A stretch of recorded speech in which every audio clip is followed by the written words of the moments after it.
بسم اللہ الرحمن الرحیم. کھل کے بول کے ساتھ میں ہوں اعتزاز نقی. آج کے پروگرام میں ہم ذکر کریں گے کہ سپریم کورٹ نے آڈیو لیکس کیس میں اسلام آباد ہائی کورٹ کو کارروائی سے روک دیا ہے، جبکہ ایک اور کیس 190 ملین پاؤنڈ کیس میں اسلام آباد ہائی کورٹ نے احتساب عدالت کو فیصلہ سنانے سے روک دیا ہے. تو اس حوالے سے بھی بات کریں گے، اور اس کے ساتھ ساتھ ہم ذکر کریں گے کہ آج بیرسٹر عقیل نے گفتگو کرتے ہوئے قوم سے بھی ایک شکوہ کیا ہے کہ وہ کیوں بانی پی ٹی آئی اور پی ٹی آئی سے پیار میں مبتلا ہیں، اور اس کے ساتھ ساتھ انہوں نے مذاکرات مزید نہ کرنے کی بھی بات کی. انہوں نے کہا بہت ہو گیا. تو اس پہ بھی ہم بات کریں گے، اور اس کے ساتھ ساتھ آج ایک بڑی افسوسناک خبر ہے اس ملک کے نوجوانوں کے لیے، ایک بڑے بے روزگار طبقے کے لیے، اور اس معاشی صورتحال میں ایک اور بری خبر ہے کہ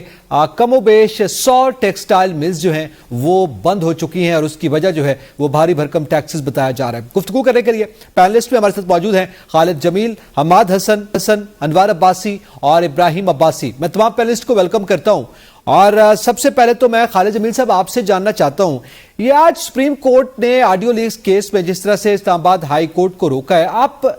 کیا سمجھتے ہیں؟ اب ظاہر ہے اس سے یہ تاثر سامنے آ رہا ہے کہ حکومت جس کی چاہے کال ریکارڈ کر لے، جس کی چاہے پرائیویسی کو توڑ دیا جائے. تو کیا آپ سمجھتے نہیں ہیں کہ یہ بنیادی انسانی حقوق سے متصادم ہے؟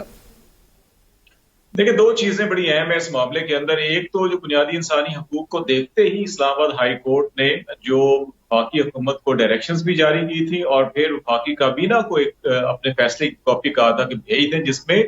پرائم منسٹر آفس کو کچھ 4-5 سوالات بھیجے گئے تھے. اور اس میں کیا تھا؟ اس میں بنیادی طور کے اوپر یہی کہا جا رہا تھا کہ کیا پاکستان کے اندر کوئی سرویلنس کا کوئی نظام موجود ہے، میکنزم موجود ہے، کوئی قانون رولز آف بزنس موجود ہے. وفاقی کابینہ نے یا حکومت نے کوئی قانون سازی کی ہوئی ہے اس کے اوپر، یا کچھ قواعد و ضوابط بنائے ہوئے ہیں کہ نہیں بنائے ہوئے؟ تو اگر نہیں ہے تو وہ یا تو بنائے جائیں، اور جب تک نہیں بنائے جاتے اس وقت تک جو ہے کہ آپ اس معاملے کو روک دیں بالکل اکراس دا بورڈ. کیونکہ اسلام آباد ہائی کورٹ کو یہ بتایا گیا تھا کہ بیک وقت جو ہے کہ یہ بتایا کہ انہوں نے تھا ٹیلی کمیونیکیشن کمپنیز نے بتایا تھا، یہ پی ٹی اے نے یا ہماری ایگزیکٹو نے یا انٹیلیجنس ایجنسیز نے نہیں بتایا تھا. انہوں نے کہا تھا کہ بیک وقت 40 لاکھ جو صارفین ہیں وہ ریکارڈنگ سسٹم جو ہے وہ موجود ہے، اور ہمیں نہیں معلوم کہ کیا کچھ ریکارڈ، کیا کچھ ڈیٹا اس میں سے ریٹریو کیا جاتا ہے، نکالا جاتا ہے، اور کس مقصد کے لیے استعمال کیا جاتا ہے، یہ بھی ہمیں نہیں معلوم، جس کی بنیاد کے اوپر اسلام آباد ہائی کورٹ نے فیصلہ دیا تھا. اور اسلام آباد ہائی کورٹ کے اندر تو وفاقی حکومت، ایگزیکٹو یا intelligence agencies, P T A, یہ تو سب کے سب لا علمی کا اظہار کر رہے تھے. ہمیں نہیں معلوم یہ آڈیوز کون ٹیپ کرتا ہے، کون ریلیز کرتا ہے، اور یہ فیک ہیں یا ڈیپ فیک ہیں، اس قسم کی بات کرتے تھے. تو پھر بھاگے سپریم کورٹ کیوں گئے؟ اگر تو یہ سمجھتے ہیں کہ واقعی یہ کوئی تھرڈ پارٹی ہے یا کوئی فیک چیزیں ہیں، تو پھر تو ایف آئی اے اور تمام ایجنسیز مل کر ان کو پکڑتے اور ان کو انصاف کے کٹہرے میں لاتے. لیکن ان کو یہ کرنے کی بجائے آپ سپریم کورٹ سے جا کے کہہ رہے ہیں کہ جناب اس فیصلے کو معطل کر دیں. اس کا مطلب ہے کہ یہ کام آپ کر رہے ہیں، اور آپ ایک فری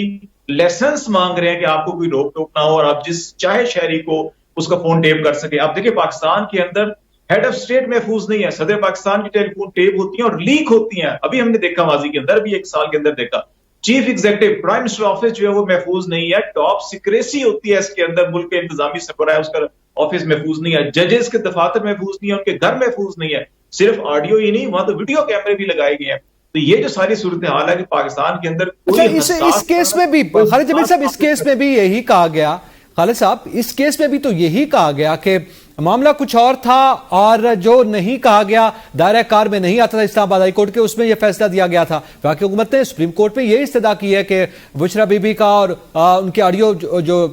لیک ہوئی تھی جسٹس ثاقب نثار کے جو بیٹے ہیں ان کا، تو اس سے ہٹ کے آپ آڈیو لیکس کے حوالے سے آپ چلے گئے ہیں کہ وہ کرنے چاہیے. جی، دو فریق تھے جن کی آڈیو لیک ہوئی، اور اس کے اندر آپ یہ دیکھیں نا پچھلے ایک سال سے اندر تمام کے تمام وفاقی وزراء جو ہے کہ وہ اور تمام سیاسی جماعتوں کے قائدین، ایک آڈیو لیک ہوتی تھی، ہم سب کو معلوم ہے کہاں سے آتی تھی، وہ واٹس ایپ پہ آتی تھی، اور تمام چینلز کو کہا جاتا ہے جی اس کو آپ بھرپور کوریج دیں، اور اس کے اوپر صبح سے لے کے شام تک پریس کانفرنس تمام وفاقی وزراء کرتے تھے. اگر وہ فیک ہے، آپ کو پتہ ہی نہیں ہے کہاں سے آ رہی ہیں اور کون بھیج رہا ہے، تو آپ پھر آپ کا وزیر داخلہ، آپ کا وزیر خزانہ، آپ کا وزیر اطلاعات، آپ کا وزیر جو ہے کہ پلاننگ، آپ کا وزیر دفاع، سب کے سب پریس کانفرنس کر رہے ہیں، آپ پارلیمانی لیڈرز پریس کانفرنس کر رہے ہیں. تو یہ وہ سوال تھا کہ بھائی یہ ملک میں ہو کیا رہا ہے؟ پھر دوسرا معاملہ جو ہے کہ دیکھیں ہائی کورٹ کا دائرہ کار کیوں نہیں آتا ہے اس کے اندر؟ بنیادی حقوق کا تحفظ کس نے کرنا ہے؟ اگر سپریم کورٹ ہائی کورٹ نہیں کرنا تو کیا کسی گامے چاچے ماچے نے کرنا ہے؟ آگے انسانی حقوق کا تحفظ عدالتیں ہی کرتی ہیں نا، تو عدالتیں یقیناً عدالتیں کرتی ہیں. اچھا اس پہ ظاہر ہے اب دائرہ اختیار پہ بھی مزید بات ہوگی، مزید کارروائی بھی آگے بڑھتی ہے تو اس پہ دیکھتے ہیں. لیکن میں مازن صاحب آپ سے یہ جاننا چاہتا ہوں، آپ کیا سمجھتے ہیں سپریم کورٹ نے سٹے لے لیا، یہ سٹے کیوں ضروری تھا؟ اور اس کے ساتھ ساتھ اسلام آباد ہائی کورٹ کو مزید کارروائی سے بھی روک دیا ہے، کیا پہلے سے کوئی ایسی پریسیڈنٹ موجود ہے پریسیڈنٹس؟ اور آپ کیا سمجھتے ہیں اس کی کیا وجہ کیا ہے؟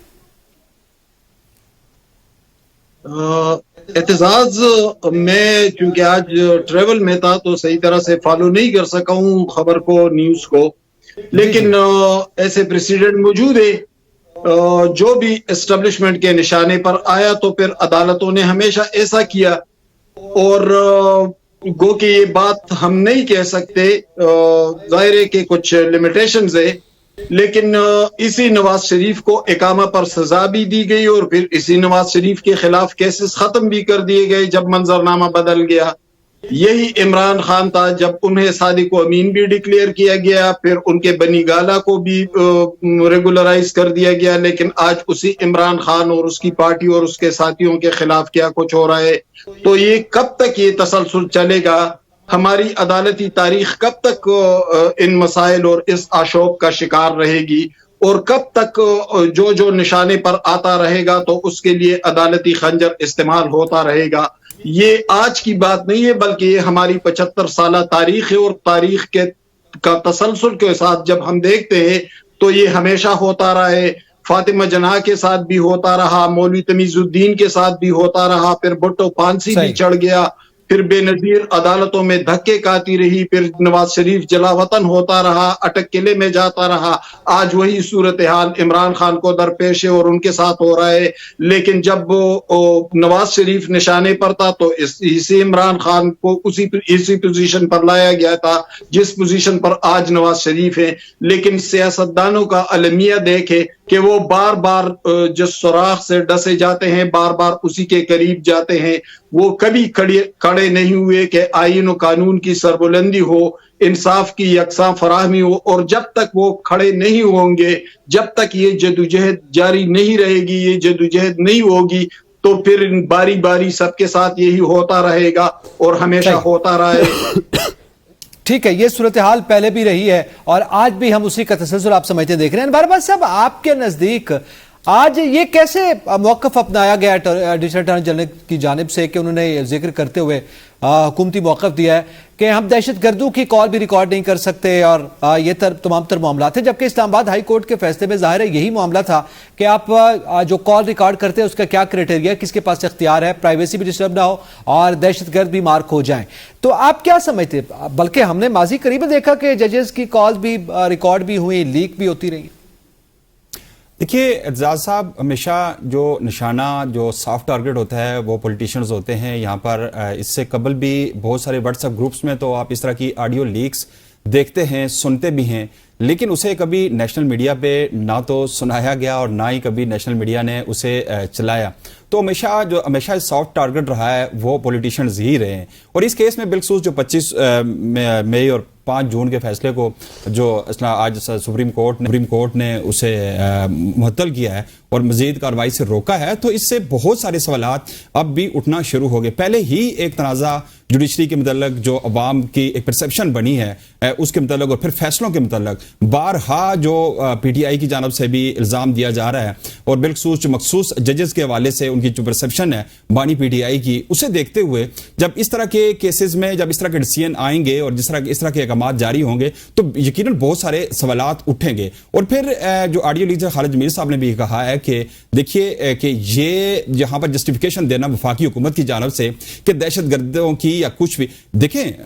جو مقتدر حلقے ہیں ان کے پاس ایک میکنزم، ایک سسٹم موجود ہوتا ہے. کوئی بھی اس طرح کی کال ہوتی ہے اسے ٹریس کرنے کے لیے مختلف ان ان کے پاس اپنے طریقے ہوتے ہیں. لیکن یہ کیا کہ یہاں پر تو اس طرح کی آڈیوز کے ساتھ ایسی ویڈیوز بھی آتی رہیں, پرائیویسی کی, ایون کہ بیڈ رومز کی بھی ویڈیوز تک آتی رہیں. تو اس سلسلے کو اب رکنا چاہیے. میں یہ سمجھتا ہوں کہ اس پہ جو اس معاملے کو منطقی انجام تک پہنچنا چاہیے. کب تک ایسا ہوتا رہے گا کہ اس طرح پولیٹیشنز کو نشانہ بنایا جاتا رہے گا, آپ کی سیکریسی جو ہے آپ کی وہ بھی اسی طرح نیشنل میڈیا پہ ڈسکس ہوتی رہے گی. تو یہ میں سمجھتا ہوں کہ اس معاملے کو اپنے منطقی انجام تک پہنچنا چاہیے اور اس کا کچھ نہ کچھ حل ضرور نکلنا چاہیے. وفاقی حکومت اگر آج جا رہی ہے, آج یہ اقتدار میں ہے, تو کل یہ متاثرہ بھی ہو سکتے ہیں. ماضی میں ایسا ہوتا رہا ہے, ایک اگر پارٹی آج اقتدار میں ہے تو کل آج اگر بانی پی ٹی آئی کو ٹارگٹ کیا جا رہا ہے, پاکستان تحریک انصاف کو کیا جا رہا ہے, تو ماضی میں مسلم لیگ نون بھی رہی ہے, پیپلز پارٹی بھی اس کا نشانہ بنتی رہی ہے. یہاں پر یہ پولیٹیکل پارٹیز کو یہ سوچنا چاہیے کہ یہ ایک اساس ایشو ہے, اس پر کم از کم اس طرح جا کے ڈیفینڈ نہیں کرنا چاہیے وفاقی حکومت کو, اور اس معاملے کو کسی منطقی انجام تک ضرور پہنچنا چاہیے.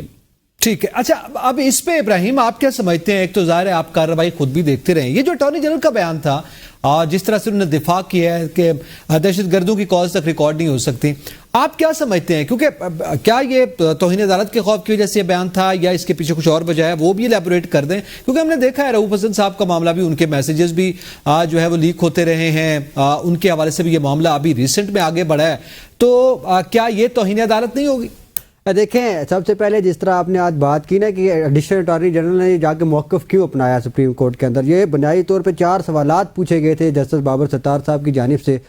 جو 29 جون کا جو فیصلہ تھا اس کے اندر ان سے پوچھا گیا تھا وزیر اعظم جو ہے وہ بتائیں کہ جو سرویلنس کی جا رہی ہے یہ قانون اور آئین کے مطابق ہے. وہ دوسری طرف سے پوچھا گیا تھا کہ جس کی مینجمنٹ سسٹم کی جو بات ہو رہی ہے, یہ بنیادی طور پہ اس کا نام جو بتایا گیا تھا, جو ایک ڈیٹا ایکسپرٹ بنائے گئے تھے جسٹس بابر ستار صاحب کی جانب سے, یا ٹیلی کام کمپنیاں جو آئی تھیں ان کی طرف سے بتایا گیا تھا کہ پی ٹی اے کے کہنے کے اوپر ایک سسٹم لگایا گیا ہے, لافل انٹرسیپشن مینجمنٹ سسٹم ہے, جو اس کو جو ہے وہ بنایا گیا. اور اس میں وزیر اعظم سے پوچھا گیا تھا جسٹس بابر ستار صاحب کی جانب سے کہ اس جو سسٹم کی تنصیب جو ہے وہ کہاں ہوئی ہے, کیا وزیر اعظم کو اس متعلق پتہ ہے کہ ماس سرویلنس جو ہے وہ کی جا رہی ہے. اسی آرڈر کے اندر انہوں نے یہ بھی لکھا تھا کہ 40 لاکھ سے زیادہ جو شہری ہیں پاکستان کے, ان کی جو ہے سرویلنس کی جا رہی ہے. اور تیسرا سوال تھا کہ جو پی ٹی اے ہے وہ بتائے کہ اس کا سسٹم کہاں کا یہ سسٹم جو ہے وہ اس کی تنصیب کی گئی ہے اور کہاں کا یہ جو فنکشنل ہے. اور چوتھا سوال تھا وزیر اعظم سے کہ وزیر اعظم یہ بتائیں کہ اس کا انچارج کون ہے, کس کی جو ہے وہ سربراہی میں یہ سرویلنس جو ہے وہ کی جاتی ہے. اور ساتھ میں پی ٹی اے کے اوپر یہ بھی انہوں نے کہا گیا, کیونکہ جو ٹیلی کام کمپنیاں تھیں ان کی طرف سے کہا گیا کہ ہم نے پی ٹی اے کے کہنے کے اوپر یہ سارا مینجمنٹ سسٹم جو یورپین اسٹینڈرڈ کا ہم نے لگایا ہے, جس کے اوپر پی ٹی اے چیئرمین کی طرف سے آ کے پہلے عدالت میں یہ بتایا گیا کہ ہم جو ہے وہ کسی کی سرویلنس جو ہے وہ نہیں کرتے. لیکن ٹیلی کام کمپنی کی جانب سے ڈیٹا ایکسپرٹ جو عدالت میں بلائے گئے تھے ان کی جانب سے جب بتایا گیا کہ یہ لافل انٹرسیپشن مینجمنٹ سسٹم جو ہے یہ بنایا گیا ہے جس سے جو ہے وہ پی ٹی اے جو ہے انفلوئنس کرتا ہے, وہاں سے ڈیٹا جو ہے وہ حاصل کرتا ہے. اس میں ساتھ ساتھ ہدایات جو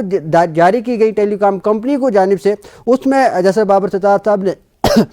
لکھا کہ جو ٹیلی کام کمپنیاں ہیں وہ لافل انٹرسیپشن مینجمنٹ سسٹم کو جو ہے وہ اپنے تک محدود رکھے, اور ہاں اگر اداروں کو کسی شخص کے حوالے سے جو سرویلنس کی ضرورت ہو تو اس شخص کے محدود مدت تک محدود جو ہے وہ اپنے جو ڈیٹا ہے اس کمپنی کو دے سکتے ہیں. کیونکہ جو حکومت کی جانب سے, پروسیکیوشن کی جانب سے جسٹس بابر ستار صاحب کو اس دن یہ کہا گیا کہ سندھ حکومت کے پاس ایک کیس ہے جس میں وہ رکی ہے. جو سندھ ہائی کورٹ کو یہ بتایا گیا کہ جسٹس بابر ستار صاحب جو اسلام آباد ہائی کورٹ نے سرویلنس سے روکا ہے, اس وجہ سے وہ فلاں ملزم جو تھا اس کی جو سرویلنس کا ڈیٹا ہے وہ سرویلنس کا وہ نہیں دے سکتا.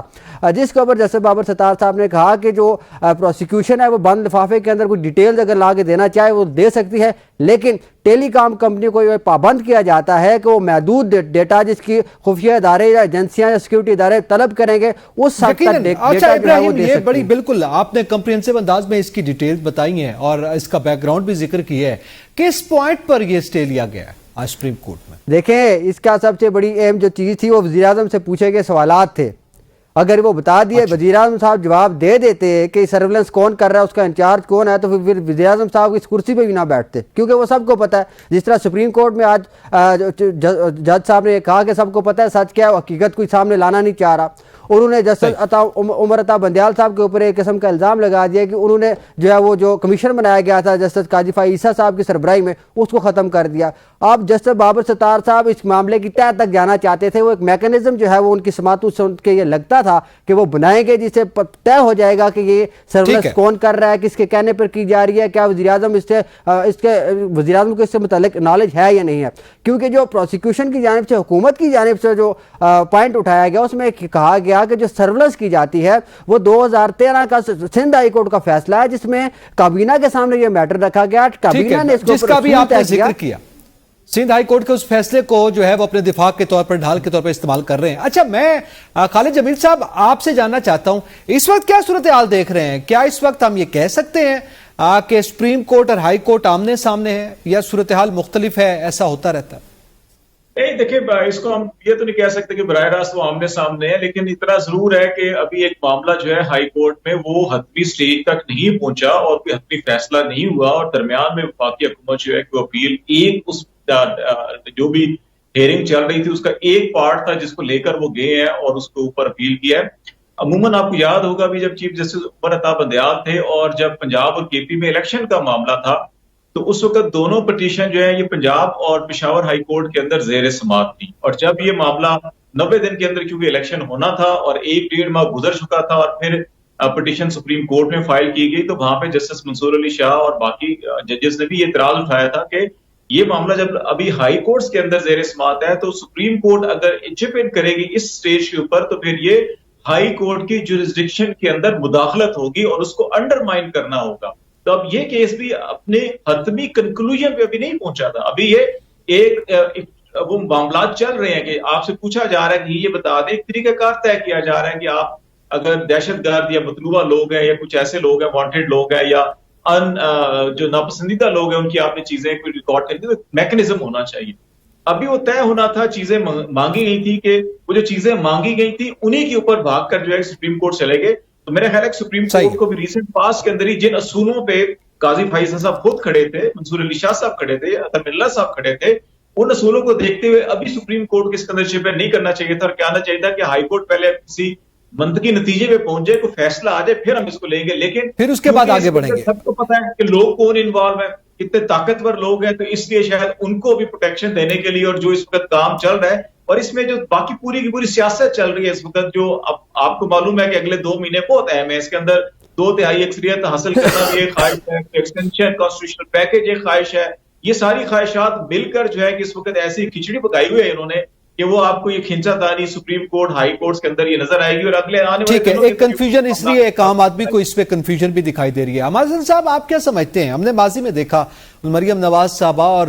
نون لیگ حکومت کے مختلف جو آج وزراء ہیں, اس وقت وہ وزراء نہیں تھے, وہ انہی آڈیو لیکس کے حوالے سے ان کے خلاف پریس کانفرنسز کرتے رہے, اس کے خلاف بیانات دیتے رہے ہیں اور بڑی شد و مد سے بات کرتے رہے ہیں. لیکن حکومت آج جہاں پہ کھڑی ہے, آج وہ کہہ رہی ہے کہ نہیں جی, بلکہ الٹا دفاع کیا جا رہا ہے ان آڈیو لیکس کے حوالے سے اور مزید قانون سازی کی بات کی جا رہی ہے, مزید سختی کی بات کی جا رہی ہے. کیا ہم کہہ سکتے ہیں کہ موجودہ حکومت جو ہے اس نے بھی یو ٹرن لیا؟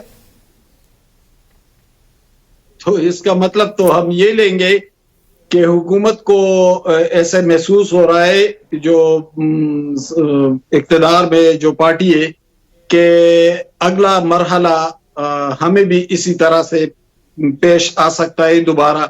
جو اس وقت پی ٹی آئی کو ہے اور اس سے پہلے وہ خود بھی گزار چکے ہیں. لیکن میں بات کر رہا ہوں تاریخی تناظر میں.